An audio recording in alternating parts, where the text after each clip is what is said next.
Part 7 of Bernard Malmud's novel, The Fixer. I don't know if you can see that.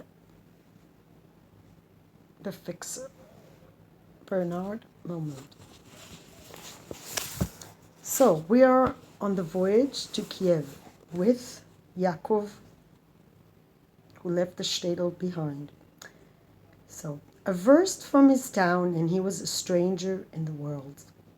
The horse trotted on, Yakov gazing at the fields. Some plowed under where oats, hay, sugar, beets had grown, the haystack standing dark against the woods. A crow flew slowly over the stubble of a wheat field. The fixer found himself counting sheep and goats grazing in the communal meadows under lazy thick clouds. It had been a dank and dreary autumn, the dead leaves still hanging on half the trees in the woods around the fields. Last year at this time it had already snowed. Though as a rule he enjoyed the landscape, Yakov felt a weight on him. The buzz and sparkle of summer were gone. In the violet distance, the steppe seemed melancholy, endless.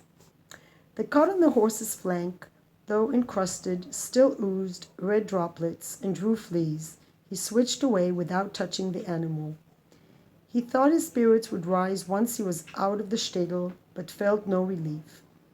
The fixer was troubled by discontent, a deeper sense that he had had no choice about going than he wanted to admit.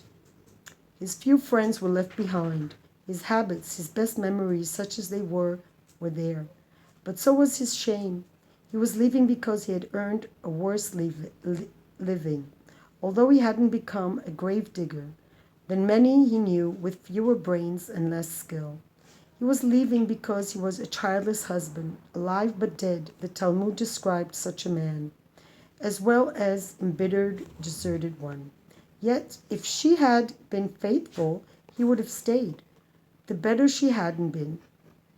He should be grateful to be escaping from a fruitless life. Still, he was apprehensive of going to a city of strangers, Jews as well as Gentiles. Strangers were strangers, in a sense a forbidden place. Holy Kiev, mother of Russian cities. He knew the towns for a dozen versts around, but only once, for a week in summer, been in Kiev. He felt the discontent of strangeness, of not knowing what was where, unable to predict or clearly visualize. All he could think of were the rows of shabby, crowded tenements in the Podol. Would he go on in the same useless poverty and drab experience amid masses of Jews as poor as he, or somehow come to a better way of life? How at his age? Already 30. Jobs for him were always scarce. With just a few rubles in his pocket, how long would he last before starving? Why should tomorrow be better than today? Had he earned the privilege? He had many fears, and since he rarely traveled long distances, had fears of traveling. The soles of his feet itched, which meant, the old wives said, you will journey to a far-off place. So, good, but would he ever get there? The horse had slowed down again, a black year on its stupid head. Suppose those clouds, grown dark and heavy, cracked open on their undersides and poured snow upon the world. Would the horse make it? He pictured the snow falling thickly in a few minutes, turning the road and fields white so you couldn't see where one ended and the other began. The wagon filling up with snow. The nag would stop. Yaakov might switch him till his bones gleamed through the blood. But the animal was the type that would quietly lie down in the snow to spite him. Brother, I'm tired. If you want to go on in this storm, go in good health, but not me. I'll take sleep, and if it's sleep forever, so much the better. At least the snow is warm. The fixer saw himself wandering in drifts until he perished. But the horse said nothing, and it didn't look like snow. It didn't look like snow or rain either. It was a brisk day, beginning to be windy. It raised the nag's mane, and though the horse moved leisurely, it moved steadily.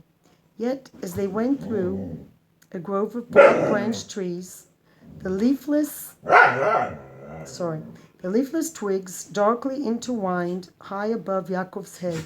The small wood grew gloomy, and the fixer, still searching for a change in the weather, became actively nervous again. Shedding his eyes in the queer light, he peered ahead.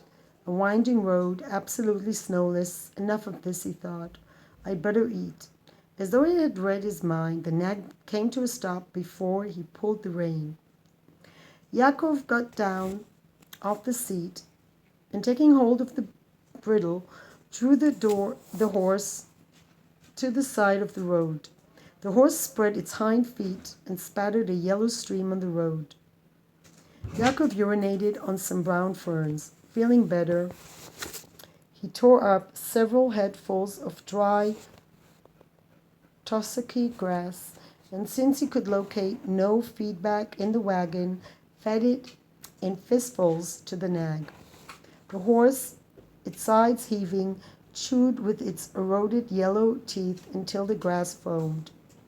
The fixer's stomach rumbled. He sat under a sunlit tree, raised his sheepskin collar, and opened the food parcel.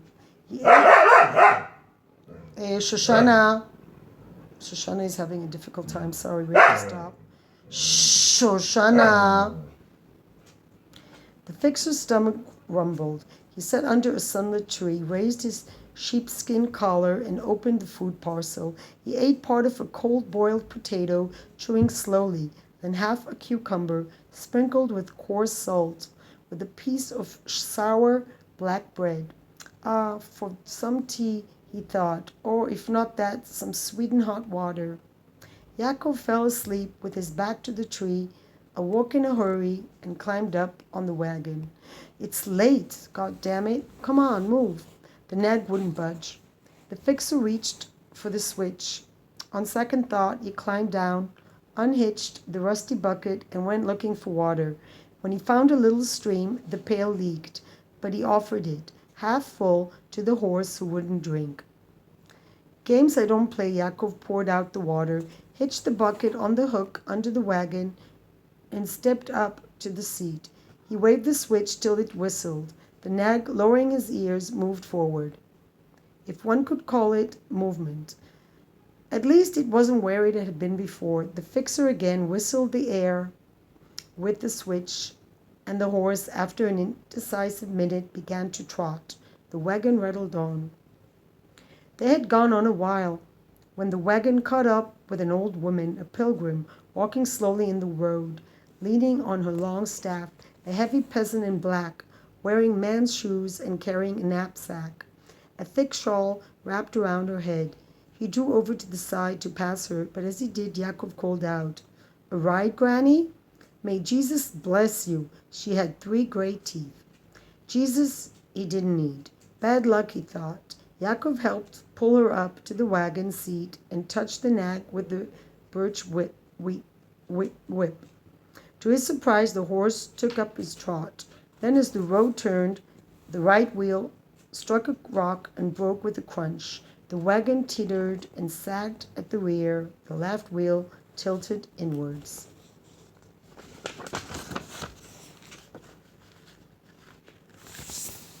The old woman crossed herself, slowly climbed down to the road, and walked on with her heavy stick. She did not look back. Yaakov cursed Shmuel for wishing the wagon on him. Jumping to the ground, he examined the broken wheel. Its worn metal ring had come off. The wooden rim had caved in, splintering 2 spokes.